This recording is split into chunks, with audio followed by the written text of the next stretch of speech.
Hi friends, முட்டைக்கோஸ் பொரியல் எப்படி பண்ணுறதுன்னு பார்க்கலாமா?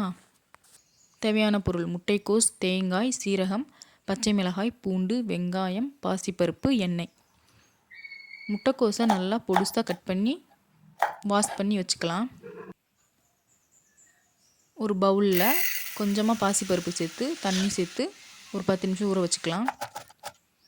ஒரு பல்லாரியை நல்லா பொடுசாக கட் பண்ணி எடுத்து வச்சுக்கோங்க.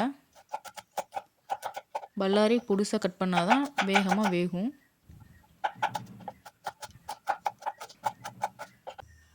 இப்போ ஒரு கடாயில் எண்ணெய் சேர்த்துக்கலாம். எண்ணெய் நல்லா காஞ்சதும் கடுகு, கருவேப்பிலை, கட் பண்ணி வச்சுருக்கிற வெங்காயம் எல்லாத்தையும் சேர்த்து நல்லா வதக்கி விட்டுக்கோங்க.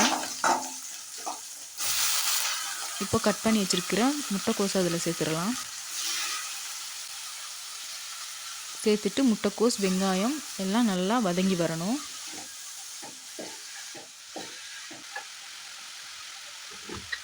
முட்டைக்கோஸ் நல்லா வதங்கி வந்துருச்சு. இப்போ நம்ம பாசிப்பருப்பை சேர்த்துடலாம். சேர்த்துட்டு முட்டைக்கோஸ், பாசிப்பருப்பு எல்லாத்தையும் நல்லா ஒரு தடவை வதக்கி விட்டுருங்க. இப்போ முட்டைக்கோஸ், பாசிப்பருப்பு வேகிறதுக்கு நம்ம தண்ணி சேர்த்துக்கலாம். கொஞ்சமாக தண்ணி சேர்த்தா போதும். சேர்த்துட்டு ஒரு தடவை கலந்து விட்டுருங்க. முட்டைக்கோஸ் வேகட்டும். இப்போ நம்ம தேங்காய் விழுது ரெடி பண்ணிடலாம். தேங்காயை குட்டி குட்டியாக கட் பண்ணி வச்சுக்கோங்க. ஒரு மிக்ஸி ஜாரில் தேங்காய், பச்சை மிளகாய் உங்கள் காரத்துக்கு ஏற்ற மாதிரி சேர்த்துக்கோங்க. ஒரு பல் பூண்டு, கொஞ்சமாக சீரகம் எல்லாத்தையும் சேர்த்து நல்லா தண்ணி விடாமல் அரைச்சி எடுத்துக்கலாம். இப்போ முட்டைக்கோஸ், பாசிப்பருப்பு நல்லா வெந்து வந்துருச்சு.